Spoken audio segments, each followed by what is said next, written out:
February 15, 1944, approximately 10 a.m., a hearing room in the United States Capitol, Washington, D.C. The air is thick with cigar smoke and palpable tension. Facing a panel of skeptical, frowning congressmen stands Jacqueline Cochran, the founder and director of the Women Airforce Service Pilots, the WASP. She is not in a military uniform, but in civilian dress. Her entire program, her life's work for the past 2 years, is on the chopping block. A legislative bill demanding the immediate termination of the WASP program sits on the table before the committee. The attacks are direct, hostile. We have a shortage of combat pilots, not women playing with airplanes. This program is a costly diversion of resources meant for our male trainees. Women are physiologically and psychologically unfit for the stresses of real military flying. Each accusation is a volley aimed at dismantling the organization she built from scratch. Cochran stands straight. She does not flinch. She opens a thick folder. Her response is not emotional appeal. It is an artillery barrage of data. She recites cold, hard numbers. Since 1942, WASP volunteers have flown over 78 different types of military aircraft from over 120 U.S. Army Air Forces bases. Total flight mileage, over 60 million miles, equivalent to circling the globe 2,400 times. They pilot everything from primary trainers like the PT-17 Stearman to the advanced AT-6 Texan to twin-engine bombers like the B-26 Marauder and the B-17 Flying Fortress and the frontline P-51 Mustang fighter. Their mission set: ferrying factory-fresh aircraft from production lines to deployment bases, a critical logistics chain. Towing long cloth sleeves for live anti-aircraft artillery and aerial gunnery practice, one of the most hazardous non-combat duties. Testing repaired aircraft. Simulating bomber runs for training crews. They are handling over 75% of all domestic military aircraft ferrying. This frees male pilots for overseas combat deployment. Cost efficiency? She presents comparative Army Air Forces reports. Training one WASP costs, on average, 20% less than training one male pilot. Lower washout rate. Fewer disciplinary issues. Accident rate? The WASP fatal accident rate is comparable to, and in some aircraft categories, slightly lower than, male pilots conducting similar non-combat flying in the continental United States. She holds up letters, not from supporters, but from military commanders. Commanders of bomber training units, fighter training squadrons, ferrying division chiefs. Without these women, our training schedule would be delayed by months. Their target towing gives our boys a real sense of tracer fire before they face the enemy.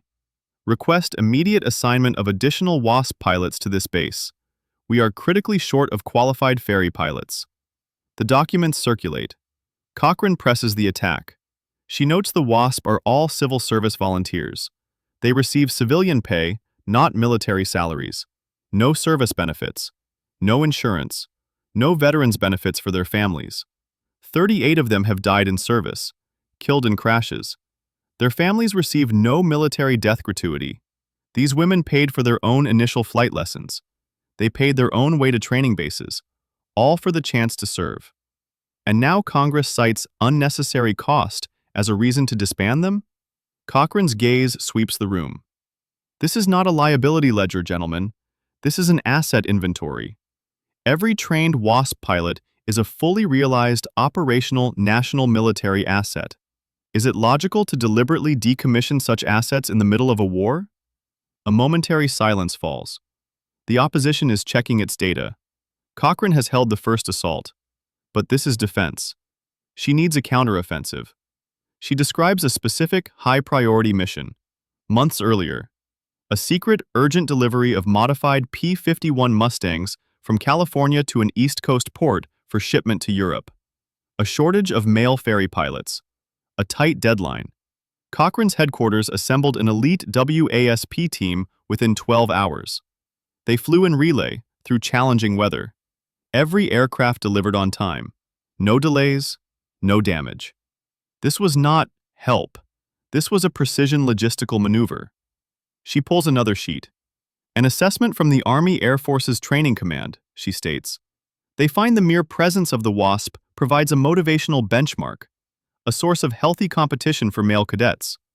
It raises overall training standards. Then, the political calculus. Gentlemen, our enemies use propaganda to portray democracies as weak. If we disband these women, who have proven their capability and are serving efficiently, what message does that send? It tells the world America lacks the will to use all its resources, that our manpower is exhausted. She pauses, lets the statement hang. We would be handing them the propaganda ammunition ourselves. The hearing grinds on for hours. Cochran is a pilot navigating political turbulence. She answers technical challenges. She rebuts biased assertions. She builds a bulwark of facts. She knows this hearing will not bring immediate victory. The opposition is entrenched. Army traditionalists, congressional budget hawks, social convention. But her objective is clear. Stall or kill the disbandment bill. Buy time. More flight hours. More impeccable mission records. More evidence. As the session adjourns, congressmen approach. Their tone is softer. They ask operational questions. The immediate line has held. But the real pressure now shifts. From Washington to Avenger Field in Sweetwater, Texas, to every WASP station across America. The women flying there must perform flawlessly. Their performance will be Cochran's ammunition for the next round. She steps out of the Capitol. The February wind is cold. She looks up at the gray sky. That is her familiar battlefield. This ground war over institutions, gender, and war resources is just as perilous as a blind flight through a thunderhead. It all started long before the war, before she became a general of this invisible corps. It began with a woman obsessed with speed and a sheer will to conquer the sky. Her role in this war was no accident. It was the logical extension of over a decade of accumulated skill, fame, connections, and iron determination. To understand how she stood in that hearing room, defying the inertia of an entire system, you must go back to the beginning, to the cockpit of a small, roaring racing plane.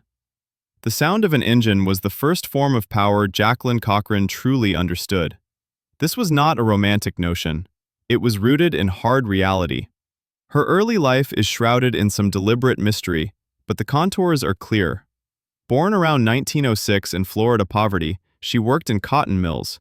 Her hands knew rough thread, not control columns. She became a beautician. That career choice revealed an early instinct for transformation and shaping, changing appearances. But her ambition was vaster. The beauty salon gave her access to affluent clients. It built initial capital. More crucially, it honed sharp observational skills, high-level social agility, and a pragmatic talent for self-promotion. These skills would later fuse with her flying talent, creating a formidable compound. Her obsession with speed ignited during a chance flight in the early 1930s. A client took her up. As the plane left the ground, engine at full power, earth receding fast, she felt a new sensation, absolute control and freedom. She decided immediately, she would fly, not just ride. This was a pure challenge, a test against physics and personal limits. She enrolled in flight school. Her learning speed was not magic, but a function of extreme focus. She treated flying as a technical craft to be mastered, like hairstyling. In 3 weeks, she soloed. She bought a second-hand biplane. She used it practically, offering charter flights, even pioneering aerial advertising for a client's new salon. For Cochran, flying was a tool from the start, a ladder for advancement, a weapon to break class barriers. This utilitarian philosophy defined her life and her eventual war role. The pivotal shift came in 1934. She met Floyd Odlum, a wealthy financier who became her husband and strategic ally. Odlum was not just a bankroller. He was a believer in her drive, a supporter who saw past gender limits. With his backing, Cochran stopped being merely a woman who flies. She aimed to be one of the best pilots, period. She began a systematic campaign against flight records. 1935. First woman to win the prestigious Bendix transcontinental air race, flying from Los Angeles to Cleveland. 1937. New women's world speed record. 1938. Winner of the Harmon International Trophy, a prize previously held only by men. Each record attempt was a military-style operation. She studied aircraft performance, calculated fuel loads, plotted weather routes, assembled elite teams of navigators and mechanics. Her planes, from a Lockheed Vega to faster later models, were specially tuned. The headlines focused on woman, but the aviation industry saw her meticulous preparation, cool in-flight judgment, and technical skill at the edge of the envelope. These records were her technical certificates. They proved to the military and industrial complex that this woman understood complex machinery. She could handle pressure. She could manage teams. She could deliver on objectives. As war clouds gathered over Europe in the late 1930s, Cochran's vision expanded beyond the race circuit. She foresaw aviation's central role in the coming conflict. She anticipated a massive pilot shortage. In 1939, she made a preliminary probe. She wrote to First Lady Eleanor Roosevelt with a proposal. In a war emergency, could licensed women pilots be trained for domestic duties?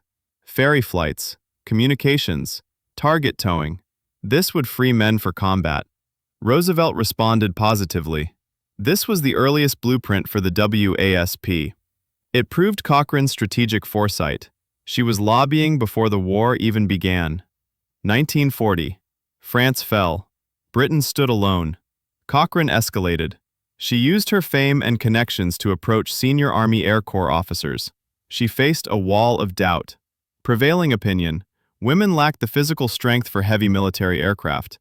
They lacked the mental fortitude for emergencies. They couldn't fit into military structure. Cochran's response, again, was data and demonstration. She proposed an experiment. She would fund it herself. In 1941, with the U.S. still neutral, she recruited 24 experienced women pilots. She paid for them to train under Royal Air Force syllabi in Canada. Then, she brought this unit back to the U.S. for a demonstration flight before Army Air Corps generals. The women flew North American AT-6 Texan trainers in formation. They executed maneuvers. They simulated procedures. Among the watching officers was a key figure, Commanding General of the Army Air Corps, Henry Hap Arnold. Arnold was a pragmatist, a fervent advocate of air power. Cochran's small experiment was a seed. It proved possibility. Then, Pearl Harbor. December 7, 1941. The pilot shortage exploded from theory into crisis. Arnold remembered Cochran and her flying unit.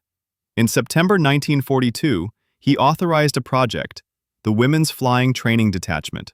It was experimental, small-scale. The director he appointed was Jacqueline Cochran. The choice was not because she was a female representative. It was because she was the only person in America who combined top-tier pilot credibility, experience organizing complex flight operations, the ability to navigate male-dominated military and political circles, and an iron will to see it through. She was given a civilian title, but authority equivalent to an officer. Her title? Director of Women's Flying Training for the Army Air Forces. She moved fast. She knew this pilot project had to prove its worth rapidly. Her first order set the tone. Efficiency first, standards uncompromised. She set brutal entry requirements. Age 18 to 35, minimum 35 hours of logged flight time, pass rigorous physical and mental exams. She did not want symbols. She wanted military assets. The training base was Avenger Field, Sweetwater, Texas. Harsh conditions, identical to male cadet bases. The curriculum mirrored the Army Air Force's primary and intermediate training. PT-17 Stearman biplanes, AT-6 Texans. They learned blind flying, formation, navigation, aerobatics, engine failure procedures. The washout rate was high, near 40%, matching male cadet rates. Cochran inspected frequently. She stood on the flight line, sunglasses on, expression stern. Her approval was expressed through tougher checks, higher benchmarks. Any lowered standard would be ammunition for critics. She was building a flawless unit. By mid-1943, with war demands soaring, General Arnold merged Cochran's program with a smaller female ferry unit to form the Women Airforce Service Pilots, the WASP. Cochran was named director. Her role transformed from training supervisor to commanding general of a large auxiliary force, eventually 1,074 graduates. She established a full command structure in Washington. She coordinated with Army Air Forces commands nationwide. She dispatched pilots to factories, training bases, repair depots. She was the architect and the brain of the Flying Valkyrie machine. Its efficiency now directly impacted the U.S. war machine's aerial logistics and training throughput, and its survival was under direct assault from the political forces she had just faced in that Capitol hearing room. Her credibility and the performance data of the women in the field were her only ammunition. The battle in Washington was an extension of the battle for control of the air itself, control over who was deemed qualified to serve in it. And to understand the sheer force of will she brought to that political fight, one must look closer at the machine she built, at the raw, daily reality of the WASP at war. The political smoke of Washington was replaced by the dry wind and engine clamor of the Texas plains. Avenger Field was the WASP crucible. No gender concessions existed here, only the cold, war-driven logic of screening and forging. Each day began before dawn with calisthenics. Trainees wore ill-fitting, modified male flight suits. Instructors, many were experienced, often disabled male veteran pilots, barked orders. "You think this is a ladies' club? This is an Army Air Force's training field. Fail and you're on the next train home." Breakfast was brief and silent. Then, 8 to 10 hours with the sky and steel. The PT-17 Stearman, a fabric-covered biplane, was the primary trainer. The instructor sat in the rear cockpit, the trainee in front, hands on the stick, feeling every nuance of the air. "Watch your bank. Coordinated rudder. Hold your heading. Wind from the left. Stall recovery. Now!" Commands were short, sharp. Touch-and-go landings. Again and again. 10 times, 20 times, until every turn, every approach, every touchdown was near perfect. Instrument training. The cockpit hooded with a black cloth. The student relied solely on the altimeter, airspeed indicator, gyroscope, compass. Simulated engine failure. The instructor suddenly pulled the throttle to idle. "Engine out! Pick a field! Run your checklist!"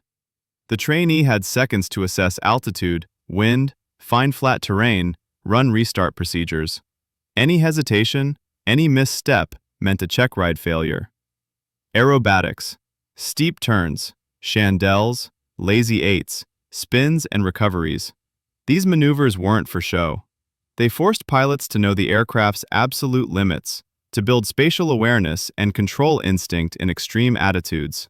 G-forces pressed down.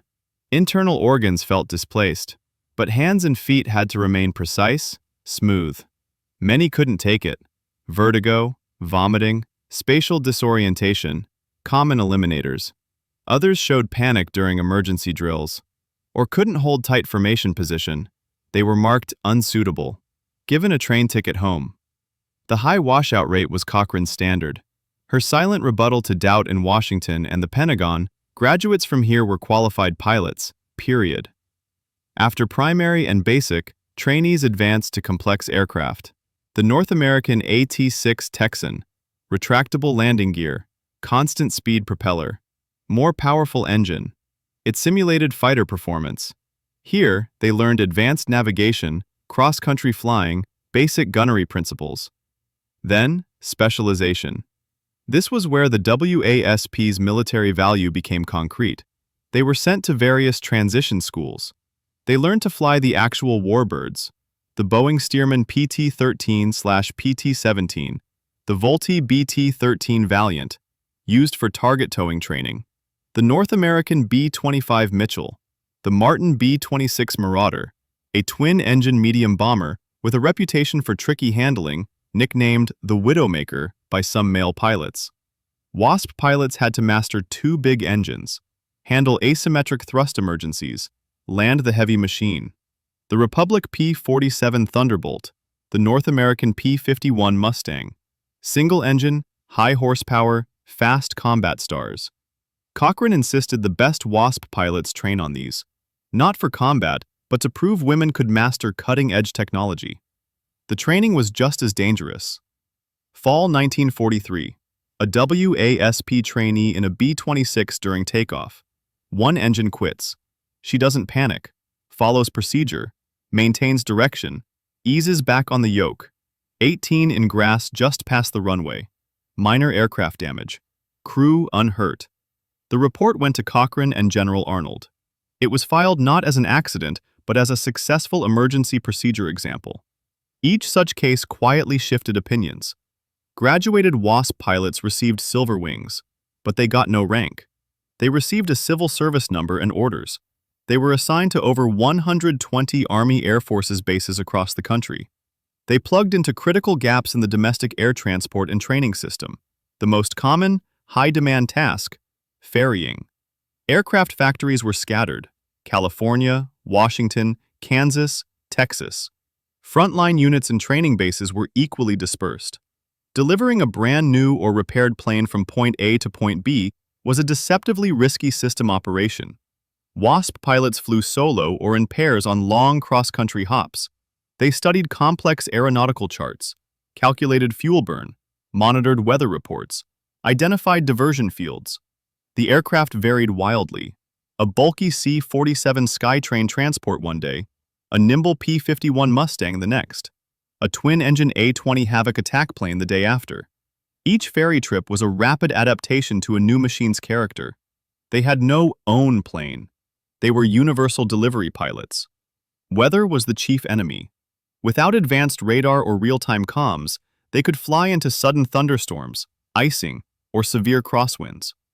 Spring 1944. A WASP pilot ferrying a P-39 Airacobra from Buffalo to Alabama. She encounters a strong cold front. The fighter ices up rapidly. Performance plummets. On instruments, she descends, finds a hole in the clouds, executes a safe forced landing on a remote auxiliary field. Her comm saves a valuable war asset.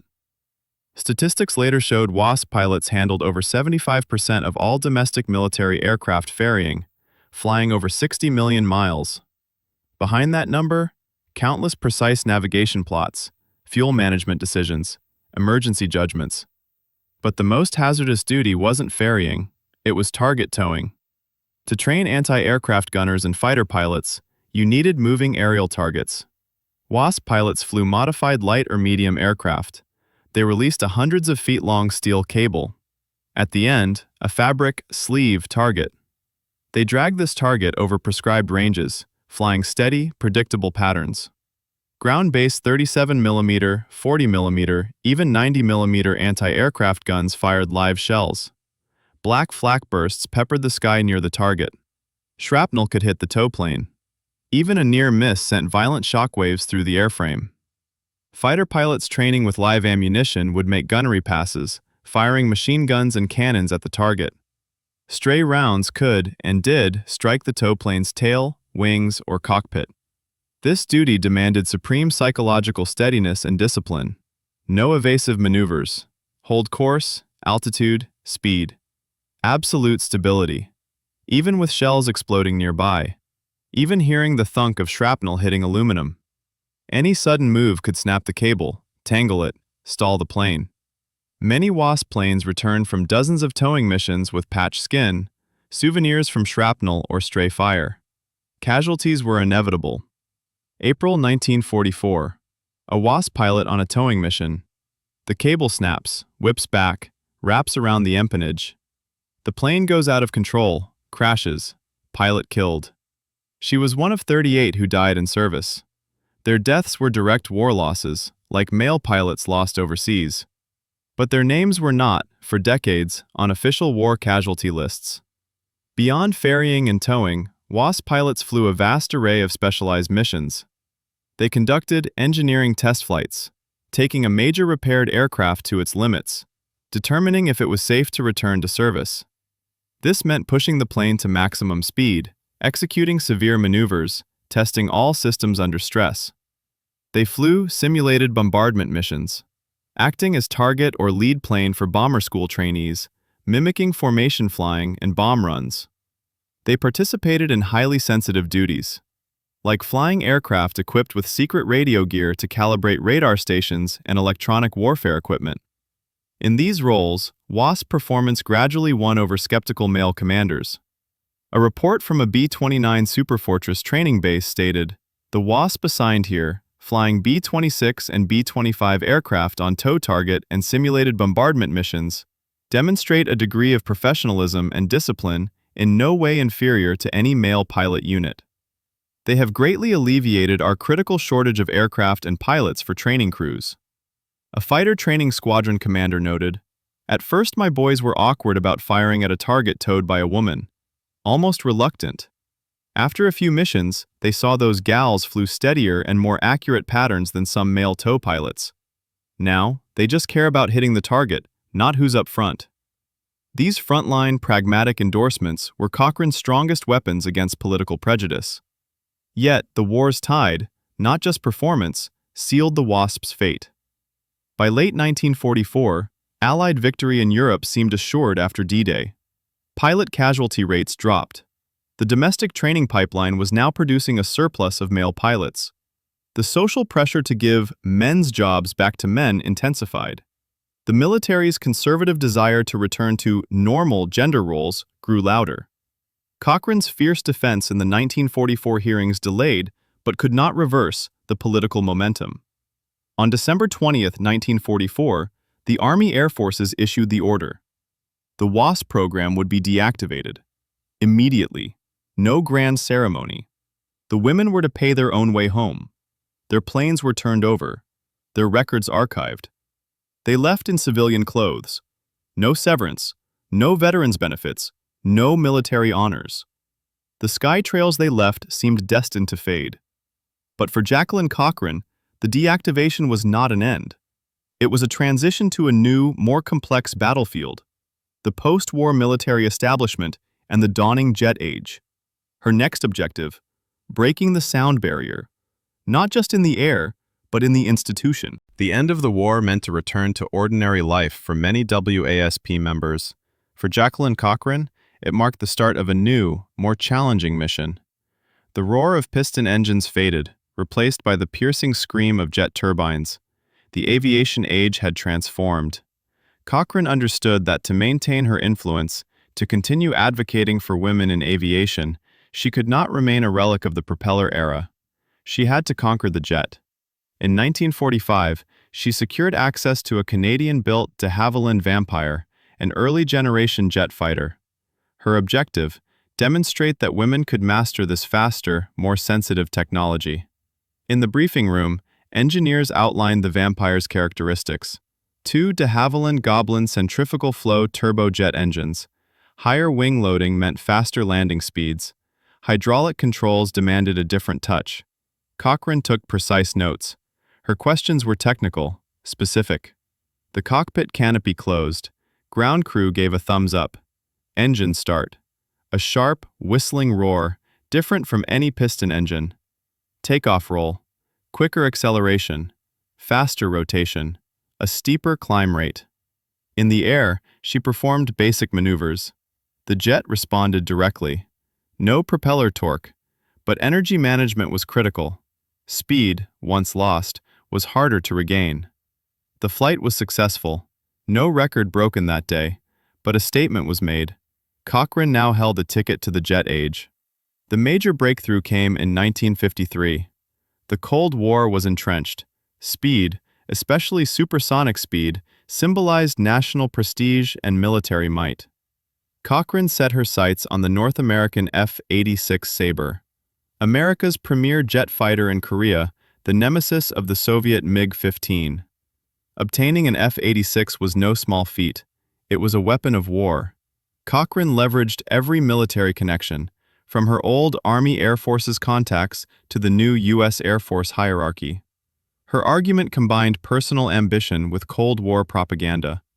A world-famous female civilian pilot setting records in a frontline fighter would showcase American technological superiority and social openness, countering Soviet ideology.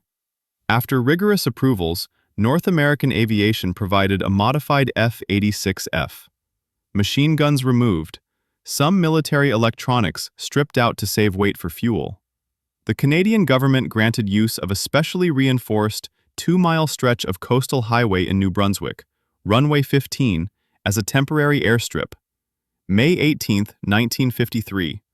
Weather conditions were at the edge of acceptability.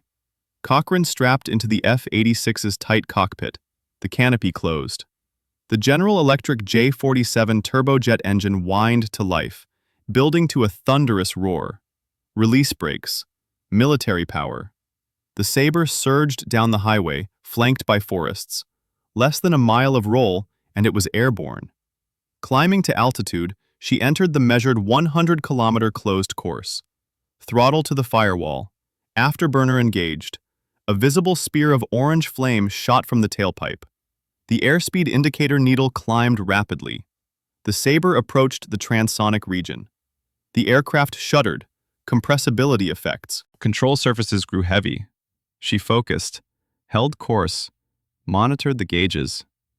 She made multiple passes over the course. Ground timers finalized the average speed. 652.337 miles per hour. 1,049.835 kilometers per hour. A new women's world speed record. As she taxied back on the highway, the media swarm awaited. Headlines proclaimed, "Jacqueline Cochran, woman, sets jet speed record." The achievement was dual purpose. It proved a woman could handle a cutting-edge military jet, and it made her a potent Cold War icon for American prowess. Yet Cochran knew records were fleeting. To truly institutionalize women's place in military aviation required a protracted campaign within the Pentagon's bureaucracy. The WASP's fate taught her that without legal standing, contributions were easily erased. Throughout the 1950s, she used her roles as aviation advisor, Republican political activist, she was close to President Eisenhower, and public figure to lobby Air Force leaders in Congress. Her arguments were pragmatic, tied to Cold War needs. Modern total war required maximum human resource utilization. Soviet propaganda touted gender equality. America could not cede this ground by excluding women from military professions. Many non-combat flight roles, long-range transport, communications, weather reconnaissance, were ideally suited to women's documented skills in precision and endurance. Her lobbying was detailed, accompanied by operational plans for recruitment, training, and integration. In 1956, she contributed to early discussions for the Air Force's Woman in Space, or Mercury 13 research program, investigating female physiological potential for spaceflight. Though that program was later canceled, it planted seeds for future female astronaut selection. Her efforts began yielding institutional results in the early 1960s.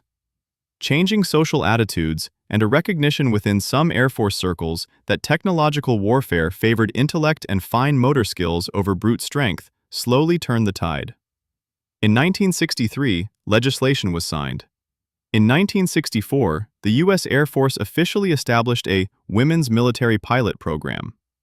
A small number of women were recruited, granted full military status and rank.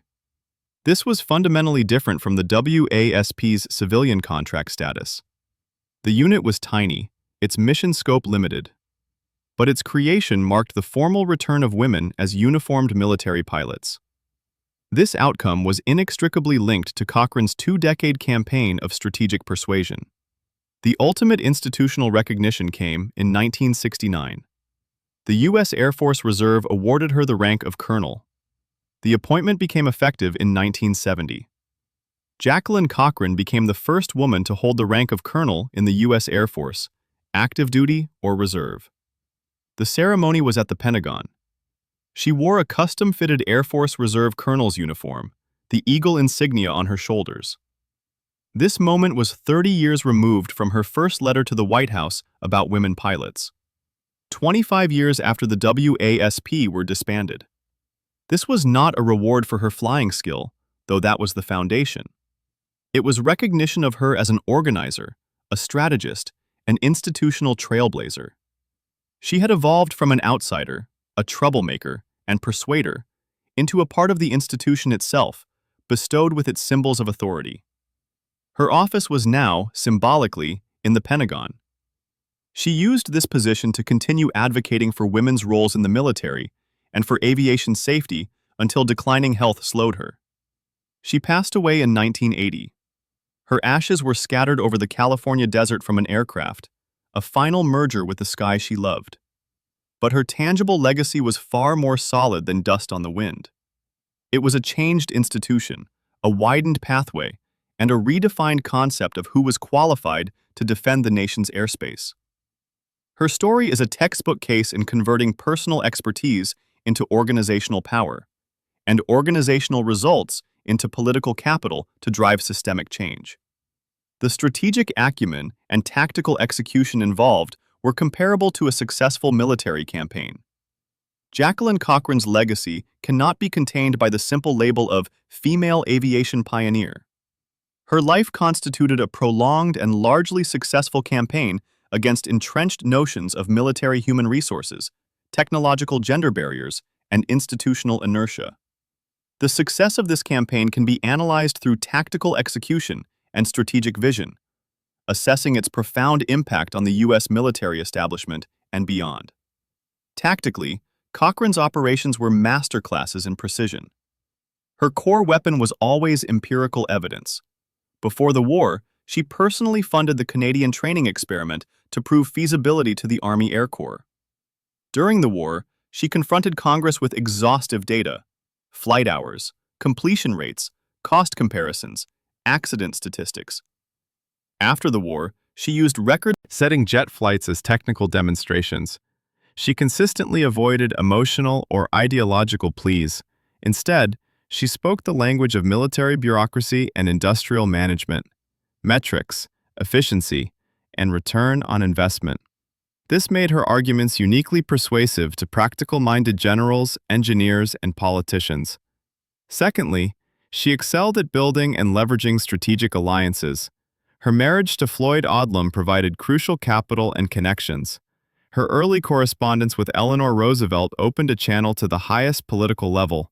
Her relationship with General Hap Arnold was a partnership based on solving his acute problem, pilot shortage, with a concrete solution, the WASP. Her ties to aircraft manufacturers like North American Aviation gave her access to cutting-edge hardware. She even co-opted Cold War propaganda needs, aligning her personal ambitions with national prestige projects. She was not a lone operator, but a master coalition builder. Third, she practiced incrementalism, securing small victories to enable larger ones. Her ultimate goal, changing women's status in military aviation, was vast. Her steps were logical and cumulative. First, prove a woman could fly, personal records. Then, prove women could undergo militarized training, the Canadian unit. Then, prove they could perform organized domestic military missions, WASP. Then, prove they could master the most advanced technology, jet records. Finally, push for formal institutional inclusion, lobbying. Each phase built credibility for the next, gathered allies, and made the next objective harder to dismiss outright. Strategically, Cochran's great contribution was redefining the boundaries of human resources in modern warfare and providing a functional model for their deployment. In the World War II total war context, she engineered an embedded alternative model. The WASP did not directly challenge the core combat role of men. Instead, they inserted themselves as civilian technical specialists into vital, non-combat but high-skill nexuses of the war machine, aircraft ferrying, target towing, and engineering testing. They proved that women could reliably perform hazardous, technically demanding duties that were nevertheless essential to maintaining the operational tempo of combat forces overseas. This model created a precedent for integrating non-traditional personnel into core military processes based on skill rather than tradition. Furthermore, her strategic vision was acutely attuned to technological evolution. She understood that as aviation progressed from pistons to jets, the premium shifted from raw physical strength and aggression towards system management, precision, rapid decision-making, and technical knowledge. She positioned herself, and by extension the concept of women pilots, at the forefront of this shift, arguing for a capability-based standard over a gender-based one. The concrete outcomes of her campaign are measurable. Most directly, she paved the institutional runway for women in the U.S. Air Force. The WASP provided the prototype. Her post-war lobbying maintained pressure. The 1964 establishment of the Air Force's Women's Pilot Program, the 1976 admission of women to the Air Force Academy, the 1993 elimination of the combat exclusion rule for female pilots. This trajectory finds its origin point in Cochran's work. She didn't just provide an example, she provided a blueprint for training, organization, and integration. Secondly, she influenced the U.S. military's broader philosophy regarding alternative talent pools. The WASP was a large-scale social experiment that demonstrated a diverse demographic, in this case women, could be rapidly transformed into an effective military asset through rigorous, standardized training. This lesson informed later efforts to recruit and retain talent from across society in the post-draft, technology-intensive Cold War military. Finally, in terms of military technical culture, her very public mastery of aircraft like the F-86 Sabre helped dismantle the psychological barrier that equated advanced weaponry exclusively with masculinity. She associated women with peak performance technology, a cultural signal that slowly changed perceptions within and outside the military. However, Cochran's legacy possesses complexities and limitations. Her approach was fundamentally elitist and utilitarian. The WASP had exceptionally high entry standards, designed to create an exemplary core, not to open the door to all women. Her cooperation with the system involved compromises. She did not lead the charge for WASP veterans' benefits, a fight the surviving WASPs themselves championed for decades before winning recognition in 1977. Her success was also uniquely dependent on her extraordinary personal attributes: talent, charisma, political savvy, and specific historical circumstances, global war, Cold War rivalry. It was not an easily replicable model for broad social change. Nonetheless, the core historical significance of Jacqueline Cochran's story lies in its demonstration of how to achieve institutional change against powerful inertia. The formula combined world-class personal expertise, data-driven advocacy, shrewd political alliance building, and relentless phased execution. She transformed her piloting skill into capital for organizational creation and political persuasion. Her battlefields were the racecourse, the training base, the congressional hearing room, and the Pentagon corridor. What she won were not just trophies or a rank, but a permanent reconfiguration of possibility. She helped shift the question from, "Can women fly?" to, "How best can we use the capabilities of all qualified pilots?" Today, when a female Air Force pilot straps into an F-35 stealth fighter or operates a Global Hawk drone, the data on her screens flows in part from a course charted by Cochran's relentless navigation. History's trajectory is plotted by such sequential challenges to limits and assaults on barriers. Don't forget to like, subscribe, and hit the notification bell for more deep dives into the pivotal, often unseen, campaigns that shaped our world. This has been War Archive.